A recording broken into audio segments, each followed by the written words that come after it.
Assalamualaikum warahmatullahi wabarakatuh. Kembali lagi di channel Nasihat Kehidupan Misteri. Rahayu, Rahayu, Rahayu. Kali ini kami akan membahas tentang misteri Sabdo Palon Nage Janji. Tahun 2023, Indonesia harus waspada.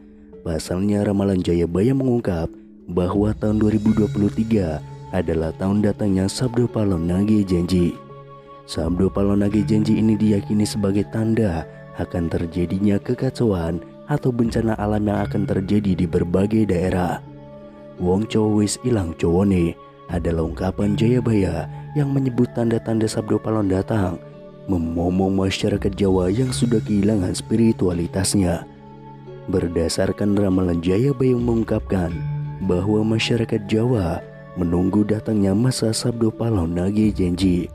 Kemudian kekacauan merajalela di mana-mana. Tercatat dalam ramalan Jayabaya, dalam serat Sabdo Palon Pupuk 4 bersumpah akan muncul kembali sebagai pamomong tanah Jawa setelah 500 tahun runtuhnya kerajaan Majapahit. Apabila dihitung 500 tahun dari kerajaan Majapahit runtuh, yaitu pada tahun 1478, maka ramalan datangnya masa Sabdo Palon Nage Janji jatuh pada tahun 2020 hingga tahun 2023. Pertanda meletusnya Gunung Merapi yang dijelaskan dalam Pupuh 5 dalam serat Sabdo Palon yang berbunyi, Kulo damel pratondo, pratondo tembayang memihar di Merapi yang jeblok mililahar, lindu peng pitu sedino, kali ini banjir bandang. Yang artinya, saya akan membuat pertanda sebagai janji teguh saya apabila Merapi sudah meletus, mengeluarkan lahar, dan terjadi gempa bumi 7 kali dalam sehari, serta banjir bandang akan datang. Dalam serat Sabdo Palon Pupuh 13 disebutkan akan ada ombak munggah daratan, yang artinya merujuk pada sebuah bencana tsunami. Berdasarkan Pupuh 11 dalam serat Sabdo Palon disebutkan, Pangkeblu engkang pinangkung, lelorong ngombro-ngombro, enjang sugeng sonten praloyo, yang artinya akan datang wabah mengerikan merajalela di mana-mana. Paginya orang-orang masih hidup, sorenya banyak yang mati. Selain itu akan ada juga kejadian sosial di mana perpolitikan akan memanas di tanah Jawa, sehingga Indonesia menjadi carut marut.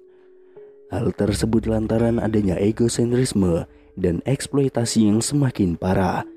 Disebutkan juga oleh Sabdo Palon bahwa moral masyarakat Jawa banyak yang rusak.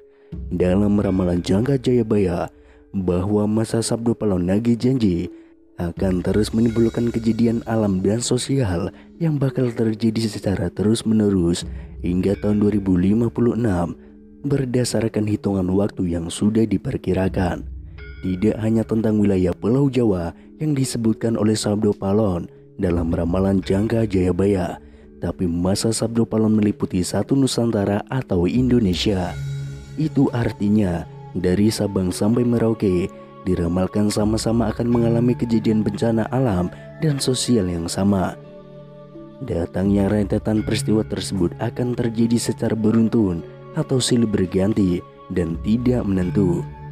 Perlu diketahui, Sabdo Palon merupakan tokoh legendaris, pandita, penasihat kerajaan Majapahit, penguasa terakhir yang beragama Buddha dari kerajaan Majapahit di Pulau Jawa.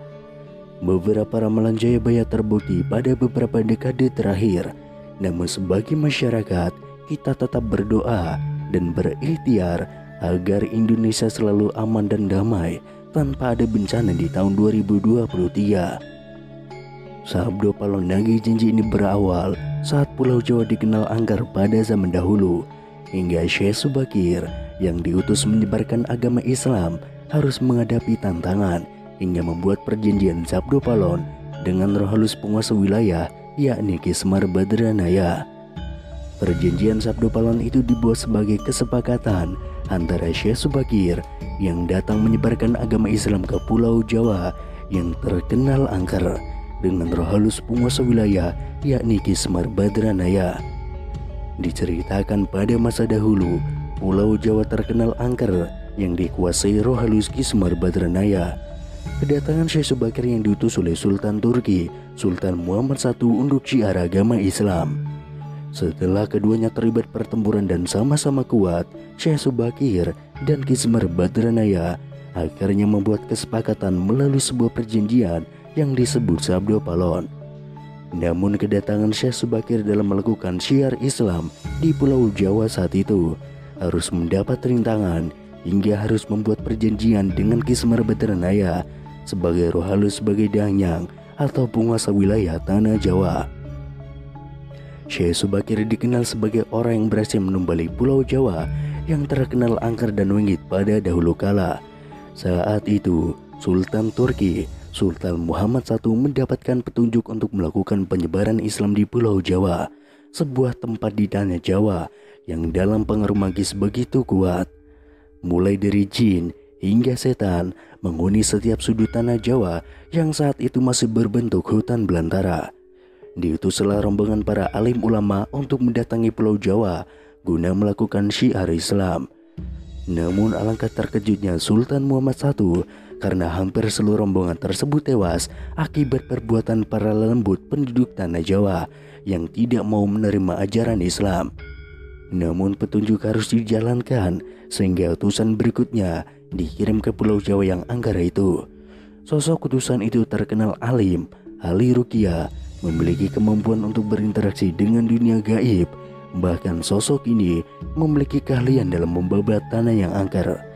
Dialah Syekh Subakir yang memiliki nama asli Syekh Tambu Ali bin Syekh Bakir yang berasal dari Persia atau yang sekarang lebih dikenal dengan negara Iran, yang langsung berlayar ke Pulau Jawa atas perintah Sultan Muhammad I.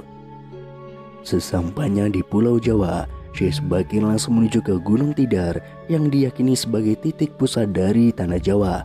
Di puncak gunung ini Syekh Subakir memasang tumbal berupa batu hitam yang sudah diraja. Batu tersebut dikenal dengan nama Aji Kala Cakra untuk menetralisir daya magis negatif dari bangsa jin.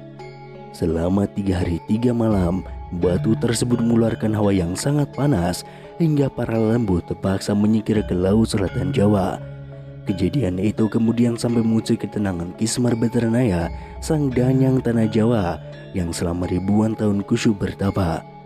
Pertempuran pun akhirnya tidak terhindarkan antara Syekh Subakir dengan Ki Semar Badranaya selama 40 hari 40 malam.